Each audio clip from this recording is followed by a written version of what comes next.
আসসালামু আলাইকুম, আমি কাউসার আছি আপনাদের সাথে। আজকে আমরা দেখব অ্যাডোবি ড্রয়ার পিক্সেল অ্যাপের মাধ্যমে খুব সহজে কিভাবে টাইপোগ্রাফি করা যায়। তো চলুন বেশি দেরি না করে ভিডিওটি শুরু করা যাক। প্রথমে আমরা অ্যাডোবি ড্রতে চলে যাব এবং আমাদের পছন্দ মতো একটি ক্যানভাস সিলেক্ট করে নিব। এরপর সেটিংস থেকে গ্রাইডটি অন করে নিব, যার ফলে আমরা যখন লিখব তখন লেখাটা সোজা থাকবে, বাঁকা হবে না। অলরাইট, বাম পাশে যে লেয়ারটি রয়েছে সেটি হলো ব্রাশ লেয়ার। এখানে কয়েকটি ব্রাশ রয়েছে এবং এই ব্রাশগুলো দিয়ে এখানে আঁকাআঁকি করা হয় বা লেখালেখি করা হয়। একদম শেষের ব্রাশটি হলো ইরেজার, অর্থাৎ আমরা যখন লেখা বা আঁকার সময় কোনো কিছু ভুল করব তখন এই ইরেজারের মাধ্যমে আমরা ইরেজ করতে পারবো খুব সহজেই। কালার লেয়ার থেকে আপনাদের পছন্দ মতো একটি কালার চুজ করে নেবেন। এরপরে চলে যাব ব্রাশ সেটিংসে। ব্রাশ সেটিংসটি একান্তই আপনার নিজের, অর্থাৎ আপনার কমফোর্ট অনুযায়ী আপনি আপনার মতো সাজিয়ে নেবেন। অলরাইট, আমরা এখন আমাদের লাইনগুলো লেখা শুরু করব।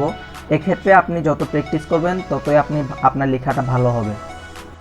আমি আগেই বলেছি, ব্রাশ সেটিংসটি একান্তই আপনার নিজের, আপনার ইচ্ছা মতো আপনি আপনার ব্রাশ সেটিংসটি সাজিয়ে নেবেন।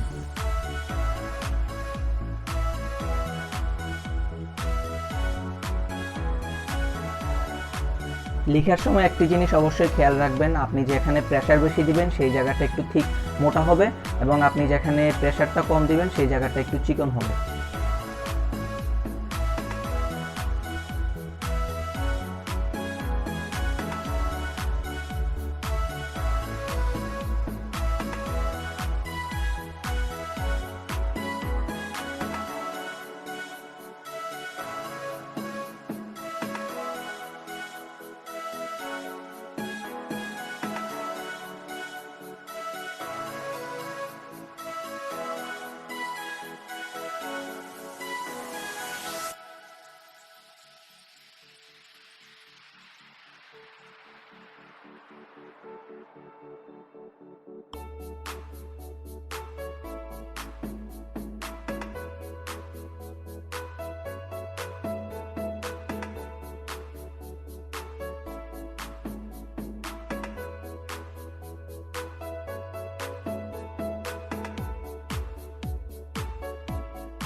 অলরাইট, আমাদের লেখা কমপ্লিট। এখন আমরা সবগুলো লেয়ার মার্জ করে নিব এবং আউটলাইনের জন্য একটি কালার চুজ করে নিব। এক্ষেত্রে সাদা বা হোয়াইট ইউজ করতে পারেন। আমি এক্ষেত্রে সেকেন্ড ব্রাশটি ইউজ করেছি, আপনারা চাইলে প্রথম ব্রাশটি ইউজ করতে পারেন।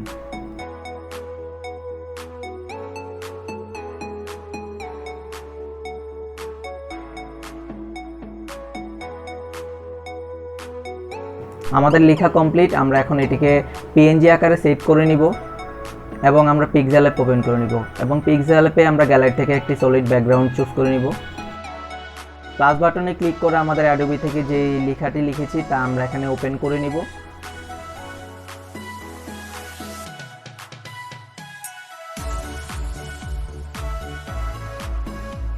লেখাটি আরও সুন্দরভাবে ফুটিয়ে তোলার জন্য আমরা স্টক ব্যবহার করব। এই ক্ষেত্রে আমি কালো রং ব্যবহার করছি। আপনারা একটু পরেই বুঝতে পারবেন আমি কালো রংটি কেন ব্যবহার করছি। লেয়ারে আমরা এটি লক করে দিব, যার ফলে এটি মুভ হবে না এবং শেড থেকে আমরা একটি শেড চুজ করে নিব এবং এর কালার একটি চুজ করে নিব।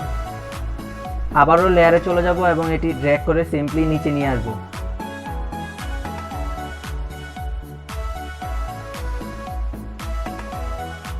এরপর আমরা প্লাস বাটনে ক্লিক করে গ্যালারি থেকে আরও কিছু পিএনজি অ্যাড করে নিব ব্যাকগ্রাউন্ড ক্রিয়েট করার জন্য। আপনারা সিম্পলি এগুলো গুগল থেকে ডাউনলোড করে নিতে পারেন।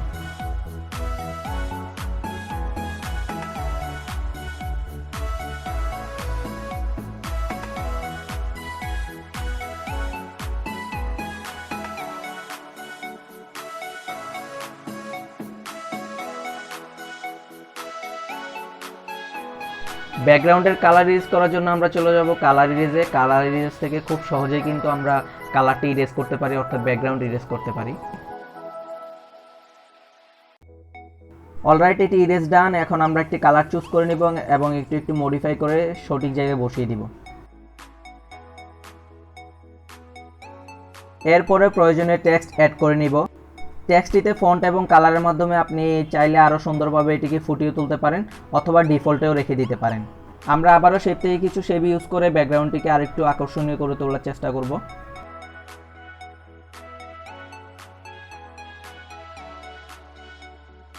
এই ছিল আজকের মতো। যদি ভিডিওটি ভালো লাগে তাহলে অবশ্যই চ্যানেলটি সাবস্ক্রাইব করে দিবেন এবং বেল আইকনটি অন করে দিবেন, যাতে করে নতুন ভিডিও নোটিফিকেশন সর্বপ্রথম পেয়ে যান।